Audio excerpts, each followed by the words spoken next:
फिल्मी दुनिया जे शौक़ीननि जी दिलयुनि ते राजकुमार जो बि रहियो आहे। खेसि हिकु बाअसर अदाकार सम्झियो वेंदो आहे, छो त संदसि डायलॉग ॿुधंदड़नि ते असर अंदाज़ थींदा हुआ। राजकुमार पाकिस्तान जे सूबे बलूचिस्तान जे इलाइक़े लोरालई में 8 अक्टूबर 1926 ते ॼाओ हो। उन वक़्तु बरतानवी राज हो। BA पास करण खां पोइ हू मुंबईअ में इंस्पेक्टर बणियो ऐं राजकुमार बाबति हिकु किस्सो मक़बूल आहे त कंहिं सिपाही खेसि चयो त साईं, अव्हां त कद काठ में कंहिं अदाकार खां घटि न आहियो। अव्हां जेकॾहिं हीरो बणिजी विया त लखें दिलुनि ते राज कंदा। इहा ॻाल्हि राजकुमार जी दिलि सां लॻी। मुंबई थाणे ते अक्सर फिल्म इंडस्ट्री जा माण्हू ईंदा रहंदा हुआ। जॾहिं फिल्म साज़ बलदेव दोबे ज़रूरी कम लाइ थाणे ते आयो त उहो बि राजकुमार जे अंदाज़ मां मुतासिर थियो ऐं हुन खेसि पंहिंजी फिल्म शाही बाज़ार में अदाकारीअ जी आछ करे छॾी। राजकुमार अदाकारीअ जो फ़ैसिलो कयो ऐं इंस्पेक्टर जी नौकरीअ तां इस्तीफ़ा ॾेई छॾी। इन ई दौरान हुन फिल्म रंगीली में नंढड़ो किरदारु अदा कयो, जंहिंमें खेसि मोट न मिली सघी, पर हू कमु कंदो रहियो। खेसि फिल्म अनमोल सहार, ओसर, घमंड, नीलमनी ऐं कृष्ण सदामा जहिड़ियुनि फिल्मुनि में अदाकारी जो मौक़ो मिलियो, पर का बि फिल्म कामयाबु न थी। नेठि महबूब ख़ान जी फिल्म मदर इंडिया हिट थी वई, जंहिंमें राजकुमार हिकु हारीअ जो नंढड़ो किरदारु अदा कयो हो। जेतोणीकि फिल्म में नरगिस जो किरदारु अहम हो, पर राजकुमार पंहिंजी अदाकारीअ जो तासुर छॾण में कामयाबु थियो। इहा फिल्म आलमी शोहरत माणींदड़ फिल्म बणिजी वई ऐं पोइ राजकुमार खे इंडस्ट्री में सुञाणप मिली वई। राजकुमार दिल अपना, प्रीत पराई, घराना, गोदान, दिल एक मंदिर ऐं दोज का चांद जहिड़ियुनि फिल्मुनि में कामयाबीअ सां कमु करे अदाकारी में पाण मञायो।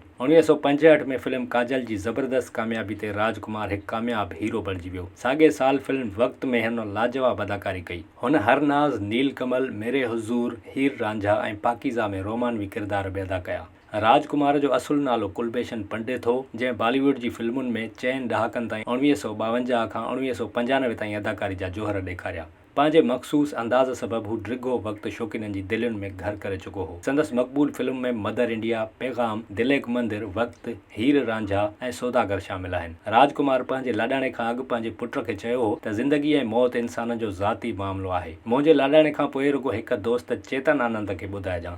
आख़िरी रस्मूं अदा करण खां पोइ फिल्म इंडस्ट्री खे आगाह कजां। राजकुमार हिकु एयर होस्टेस जेनिफर पंडित सां शादी कई हुई, जंहिंमां खेसि 2 पुटनि ऐं हिकु धीउ जो औलाद थियो ऐं संदसि औलाद पिणु अदाकार बणियो। राजकुमार 3 जुलाई 1996 ते 69 सालनि जी ॼमार में कैंसर वॻे लाॾाणो करे वियो हो।